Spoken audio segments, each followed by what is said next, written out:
I just wanted to share with you what's happened to me in the past couple of weeks. The biggest event of which is I was one of the first actors to work on a network television set on a show since production began to be production again here in Los Angeles, and my experience was interesting and amazing and lovely, and I thought I'd share it with you in this episode of the VO Heroes podcast.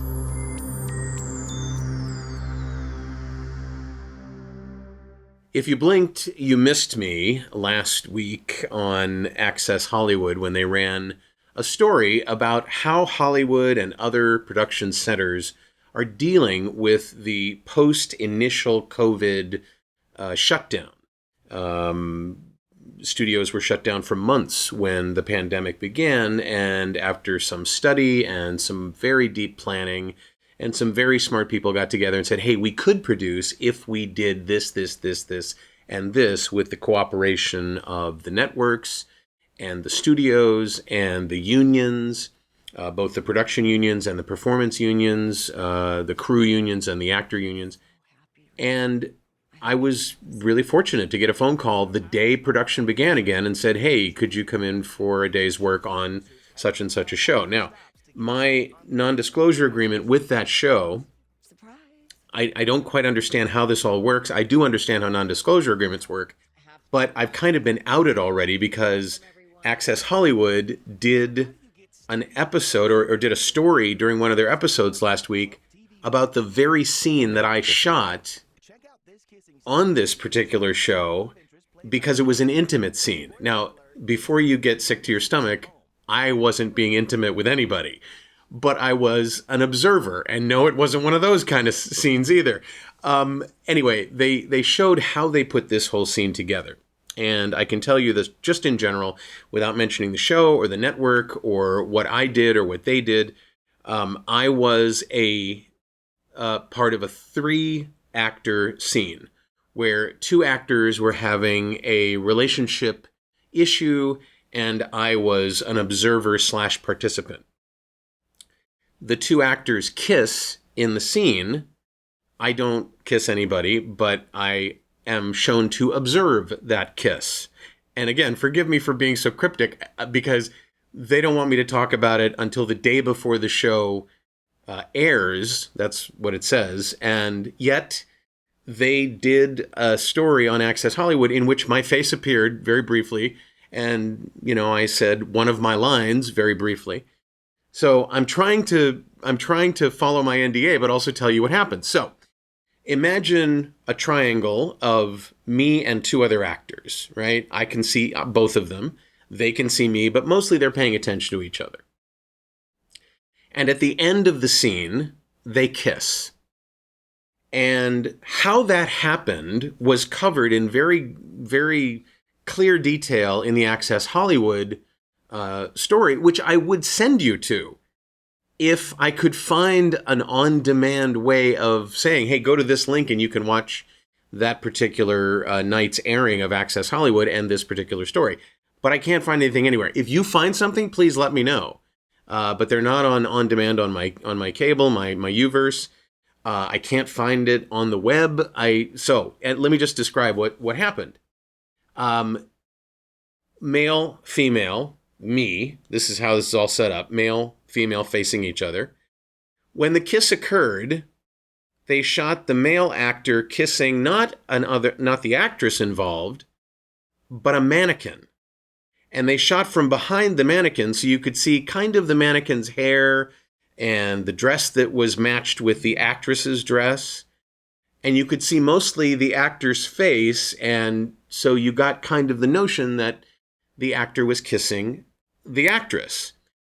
Then, this is even more interesting, when they shot her angle, the actress was kissing what appeared to be a live human being, and it was, but it wasn't the actor that had been cast in the show. It was the actress's husband, who happened to be the same height as the actor in the show, and they dressed him up in the same outfit with a wig that matched the actor's hair.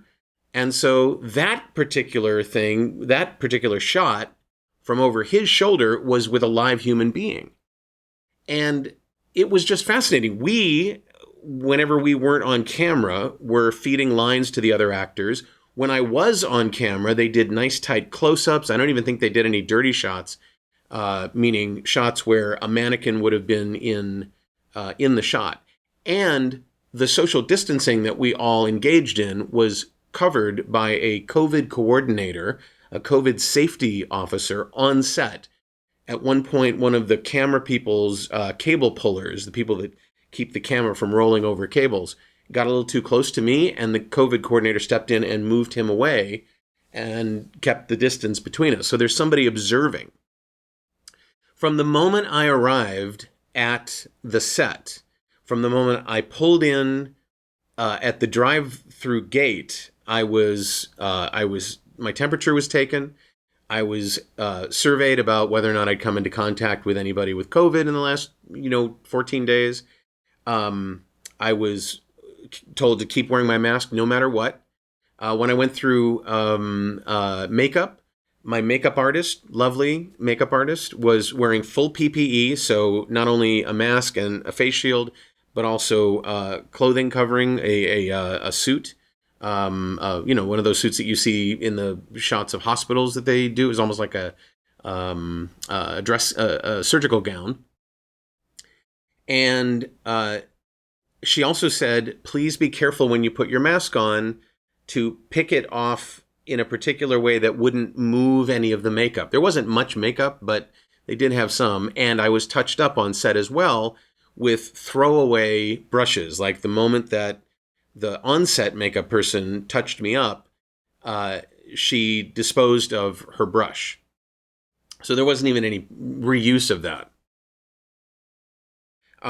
Costuming, wardrobe, was on me.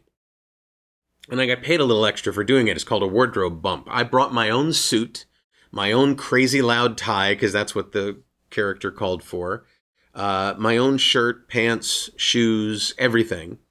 And I brought a number of selections that I had sent them pictures of the night before, and they disinfected them with a steamer and then selected the ones that they wanted me to wear, brought them to my dressing room and left them on the door outside the dressing room, and then knocked on the door. And they told me they were going to do all this. This was all in the note that I got from casting. And this was not something that I had to audition for. This was an offer. So the casting director simply called up and offered me the part. And that was lovely. I didn't have to do any at-home auditioning. And I'm like, hey, I could do that if you want me to. But no, it was just an offer. From the moment it all started to the moment it finished up, it was really comforting to know that the union, the production office, the cast, the crew, everybody worked in unison to make these safety protocols fit both the health requirements and the production requirements of the show. And I will be able to tell you probably on the 11th of August, because the episode's supposed to air on the 12th. I'll be able to tell you what the name of the show is, where it is, what network it's on, how to see it here in the States anyway. It is a worldwide distributed show, so eventually it will go to other countries. So if you're watching this in another country where this particular show is popular, you'll be able to see it at some point. It's not a big part. It was maybe, if everything was normal, it probably would have taken about a half an hour to shoot, all told. It took slightly longer than that. They must have done some rehearsals in terms of how people moved around. I'm talking crew-wise, camera. It was a multicam shoot. Excuse me. Camera, grips, sound. The sound guy was, showing me how he had wiped everything down, and so there was a lot of disclosure as well as really important and particular approaches to things. So I felt safe, and interestingly enough, it didn't get in the way of my acting, because so much goes on a set anyway that can distract you from your acting.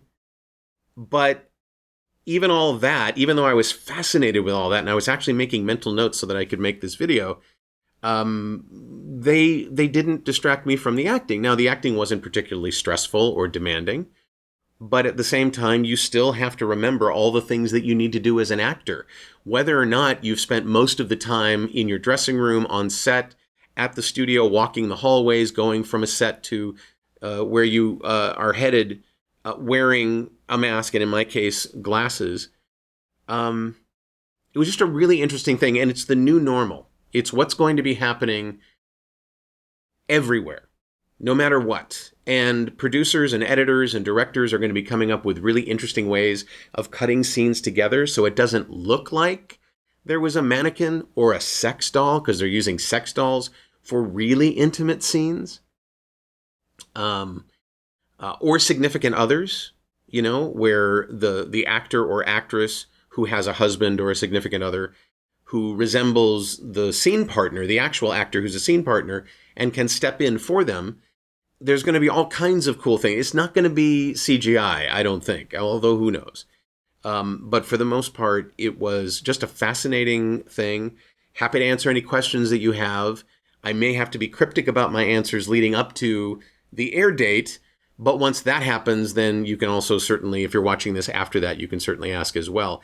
And I will update the show notes once I can with the name of the show, the network, etc. But it was fascinating, and it was kind of cool to be one of the first actors back. So, what are your thoughts on this? Are you scared to go on set? Are you scared to go in studio in terms of voice work? Are you scared, or are you cool? Because with voiceover, we do almost all of our work from home, and more of that work that we would go to a studio for, we are applying technology to do from home. So having said all that, tell me what your thoughts are. Are you trying to figure out how you're going to continue to be an actor, to be a voice talent in this COVID normalized world where we still haven't solved the problem, likely not going to for quite some time? What are your biggest challenges? What have you been thinking about? What makes you curious about this? Let me answer questions about how things work on set. I'm pretty familiar with my union activity, and also talking with the people involved in creating the protocols on the production side of things, on the show's staff. I have a pretty interesting insight into how all those things were put together. The testing, and by the way, I had to go get tested, and that was interesting. I mean, you see it all the time on television, and clearly the vast majority of Americans have not been tested, and so it's kind of like, I wonder what's that like to have that thing shoved up your nose. Well, there's what it's like. And was cleared, and there was a little nervousness about getting cleared in time to work on set. They actually had to reschedule my shoot a little bit because of the testing results not being back as quickly as they had thought they would be. What is it that maybe has you thinking? What can I answer for you? Let me know in the comments below. Please, if you're going to give me a comment, do so on voheroes.com, where this video will live, not necessarily on YouTube, because that's where the conversation really gets interesting, because it's my tribe and actors and voice talent that follow what we do here. So let me know. I'd be thrilled to answer the questions for you, and it gives me hope that we are not going to all be sitting around twiddling our thumbs forever, and in fact, we'll actually be able to get back to work. So, I'm David H. Lawrence the 17th. I thank you so much for watching and for listening, and I'll see you next time.